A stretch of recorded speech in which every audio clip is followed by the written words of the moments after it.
فأعوذ بالله من الشيطان الرجيم بسم الله الرحمن الرحيم ولا تقولوا لمن يقتل في سبيل الله أموات بل أحياء ولكن لا تشعرون صدق الله مولانا العظيم وبلغنا رسوله النبي الأمين المتين المختار الكريم ونحن على ذلك من الشاهدين والشاكرين والحمد لله رب العالمين۔ بارگاہ رسالت معاب صلی اللہ تعالیٰ علیہ وسلم میں درود پاک کا ہدیہ پیش کریں۔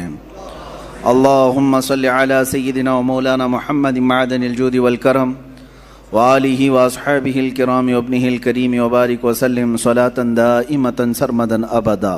میرے عزیزو، میرے آقا صلی اللہ علیہ وسلم نے فرمایا من احب حسینا، جس نے حسین سے محبت کیا اس نے مجھ سے محبت کیا۔ اور میرے آقا صلی اللہ علیہ وسلم کی ایک حدیث یہ بھی ہے کہ انا من الحسین و حسین منی و انا من حسین، حسین مجھ سے ہے اور میں حسین سے ہوں۔ یہ کیسی بات ہے؟ حسین مجھ سے ہیں اور میں حسین سے ہوں۔ ایک جملہ تو اس میں سمجھ میں آتا ہے، حسین مجھ سے ہیں۔ حضور نے فرمایا یقیناً اولاد باپ سے ہی ہوتی ہے، اولاد اس کے دادا نانا سے ہی ہوتی ہے۔ میرے آقا صلی اللہ علیہ وسلم کا یہ فرمان سب کو معلوم ہوگا۔ حضور نے فرمایا حسین مجھ سے ہیں۔ یقیناً حضرت فاطمہ حضور کی بیٹی ہیں اور حضرت امام حسین حضرت فاطمہ کے لخت جگر ہیں، تو حسین حضور سے ہیں۔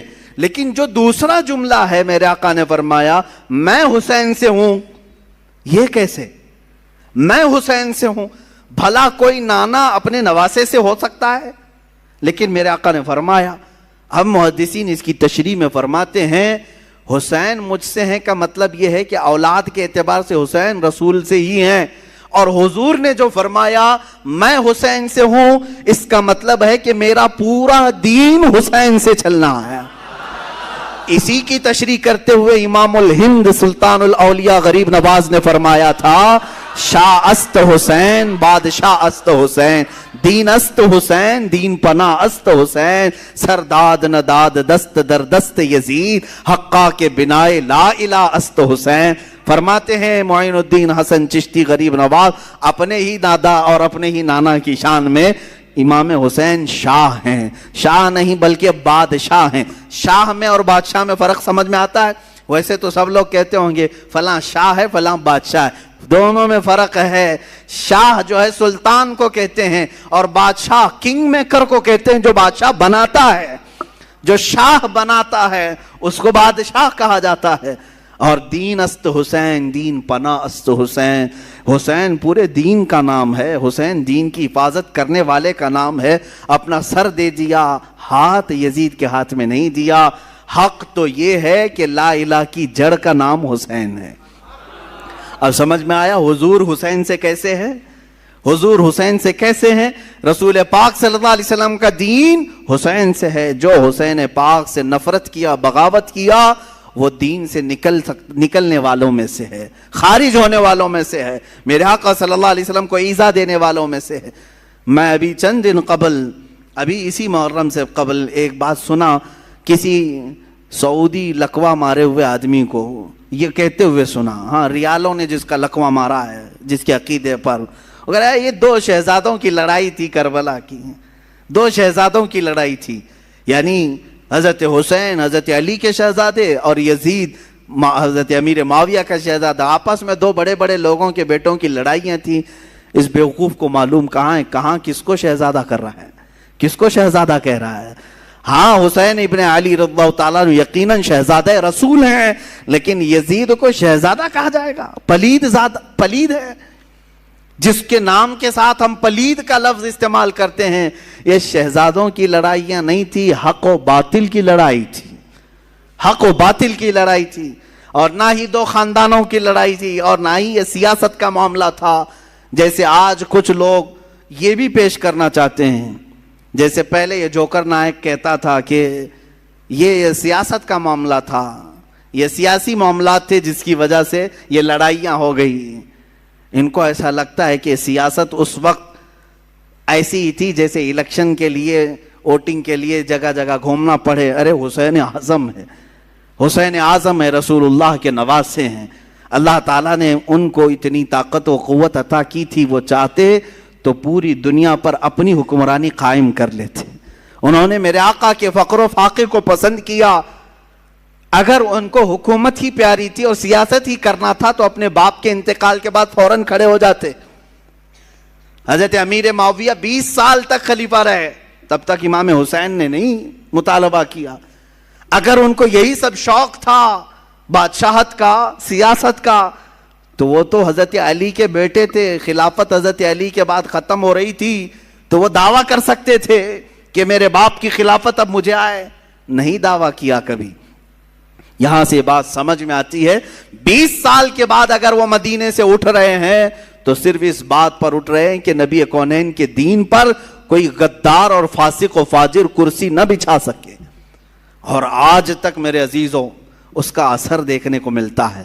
حسین اعظم کا ایک مرتبہ کھڑا ہو جانا اس زمانے میں, اس کا اثر آج تک دکھتا ہے. مجھے بتاؤ کس مسجد کے امام کو آپ چور رکھتے ہیں؟ چور ڈکیت ہو, لفنگا ہو, اناڑی ہو, ٹپوری ہو, جس طرح کا بھی ہو, اسے امام بناتے ہیں آپ؟ کیوں نہیں بناتے؟ بزنس تو کرتے ہیں, سب کچھ کرتے ہیں ایسے لوگوں کے ساتھ, لیکن مصلے پر آپ ہر چیز دیکھتے ہیں. داڑھی پوری ہے کہ نہیں, کپڑے صحیح ہے کہ نہیں, داغ تو نہیں لگے اس کو.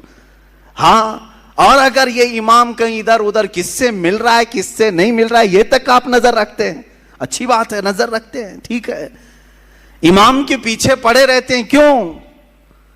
اس کی وجہ یہی ہے کہ آپ اپنا امام ویسا ہی دیکھنا چاہتے ہیں جیسے امام حسین نے تصور دیا ہے.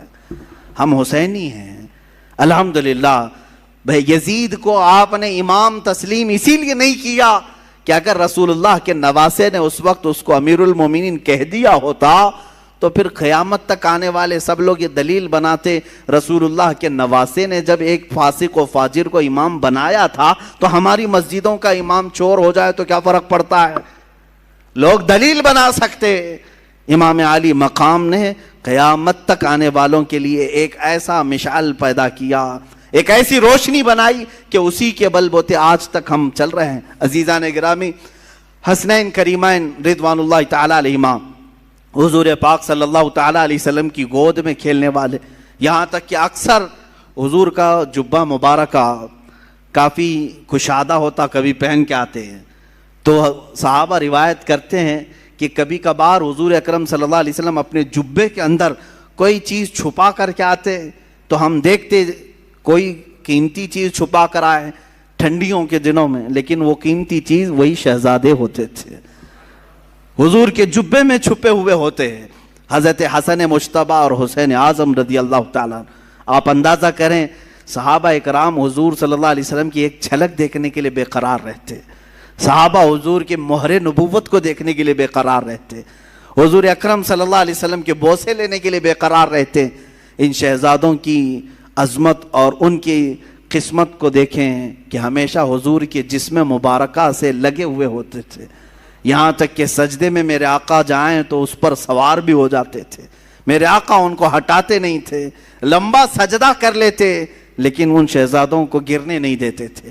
یہ ان شہزادوں کی تربیت ہے. ایک دن حضرت فاطمہ بے قرار تھیں, بچے نظر نہیں آ رہے ہیں.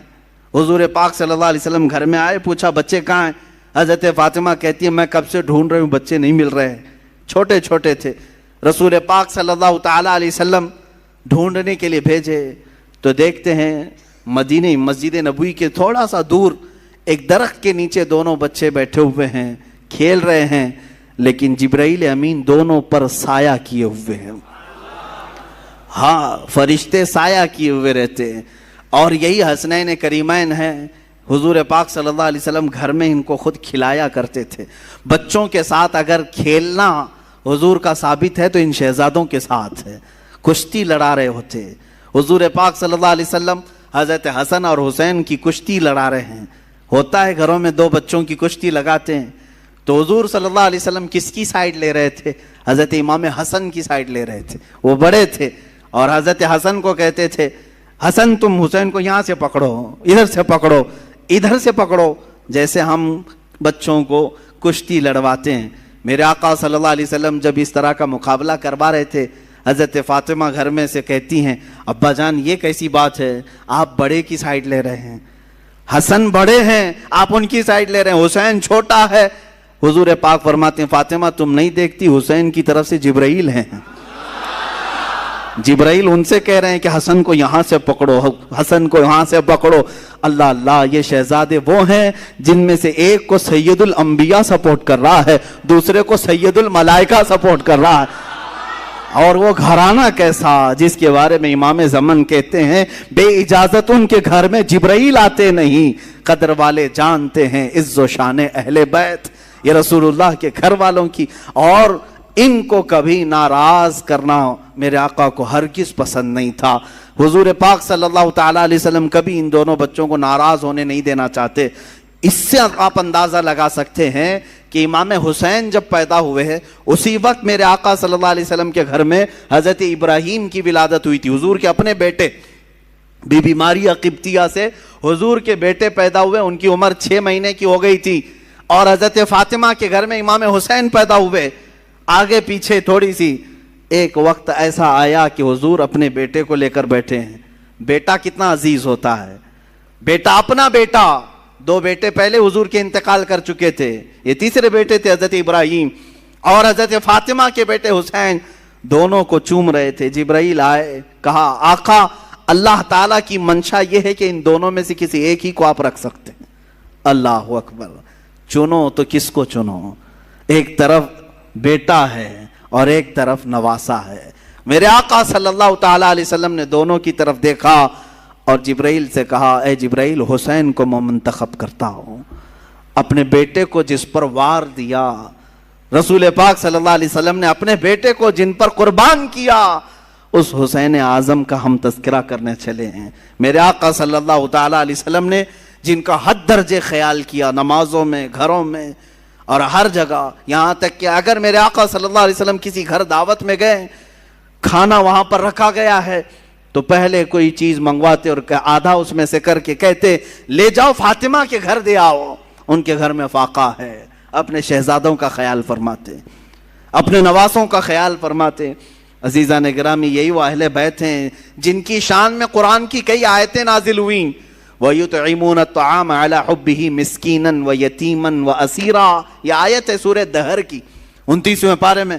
ہوا یہ تھا کہ حضرت فاطمہ کی کنیز فضہ، انہوں نے منت مانگی تھی، دونوں شہزادے بہت بیمار تھے کہ اگر یہ صحیح ہو جائیں تو ہم 3 روزے رکھیں گے، اگر یہ صحیح ہو گئے تو 3 روزے رکھیں گے۔ گھر والے بچے صحیح ہو گئے، روزہ رکھا سارے لوگوں نے مل کر، مولا علی کرم اللہ وجہہ الکریم، حضرت فاطمہ اور یہ کنیز فضہ اور 2 شہزادے۔ حضرت علی کی کمائی 2 درہم کی تھی، باغیچے سے خدمت کے بعد 2 درہم لاتے جس سے اتنا آٹا آتا کہ 5 روٹیاں بن سکتی تھیں۔ یہ اہل بیت کا گھرانہ ہے۔ افطار میں روٹیاں بنی، شام کے وقت کسی فقیر نے آواز دی، ایک مسکین آیا، فقیر آیا، کہا میں نے سنا ہے کہ یہ رسول اللہ کے گھر والے ہیں، یہ اہل بیت ہیں، میں بہت بھوکا ہوں، مجھے کھلا دیا جائے۔ حضرت فاطمہ نے 5 روٹیاں اٹھا کر دی تھیں، پانی پی کر کے ان لوگوں نے افطار کیا، دوسرا بھی روزہ رکھا۔ دوسرے دن حضرت علی پھر آٹا لے آئے، 5 روٹیاں بنائیں۔ آج کے دن ایک یتیم بچہ آیا، افطاری کے وقت میں اس نے بھی وہی آواز اٹھائی، حضرت فاطمہ نے وہ 5 روٹیاں اٹھا کر اس یتیم کو کھلایا۔ آج پھر پانی سے افطار کیا، تیسرا روزہ تھا۔ تیسرے روزے کے دن حضرت علی خود محنت کر کے اتنے پیسے لے آئے کہ پھر 5 روٹیاں بنی۔ اس دن افطار کے لیے بیٹھے تو جیل سے چھوٹا ہوا ایک قیدی آیا، کہا میں ہر گھر کو کھٹکھٹا لیا، مجھے کوئی نہیں کھلایا، میں نے سنا ہے کہ یہ اہل بیت ہیں، رسول اللہ کے گھر والے، یہاں سے واپس نہیں بھیجتے کسی کو۔ حضرت فاطمہ نے اس قیدی کو بھی 5 روٹیاں دی تھیں۔ تیسرا دن گزر گیا، پیٹ پیٹ سے لگ گیا، بھوک کی شدت ہے، بچے طاق میں بیٹھ گئے اور حضرت علی جھک گئے تھے۔ یہ شام کا وقت تھا، میرے آقا صلی اللہ تعالیٰ علیہ وسلم تشریف لائے، گھر میں آئے، پکارا کہاں ہیں؟ آواز کسی کی نہیں آ رہی تھی، سب ایک ایک کونوں میں بیٹھے ہوئے تھے۔ اللہ کے نبی صلی اللہ علیہ وسلم نے پکارا فاطمہ، وہ آئیں، پوچھا کیا ماجرا ہے؟ سنایا ایسے ایسے ہم نے منت مانگی تھی، منت مانگو تو روزے کی مانگو، اے غلاموں، اہل بیت کے غلام، خالی دھاگا باندھنے اور تالا باندھنے کی نیت منتیں نہیں ہوتی. منت قرآن ختم کرنے کی بھی کرو, روزہ رکھنے کی بھی کرو, یہ اللہ کو راضی کرنے والی منتیں ہیں. بہرحال حضرت فاطمہ نے عرض کیا کہ ایسا ایسا حال ہوا ہے. اللہ کے نبی صلی اللہ تعالیٰ علیہ وسلم نے فرمایا ابھی ابھی مجھ پر آیت کریمہ نازل ہوئی. اللہ نے فرمایا وَيُطْعِمُونَ الطَّعَامَ عَلَى حُبِّهِ مِسْكِينًا وَيَتِيمًا وَأَسِيرًا.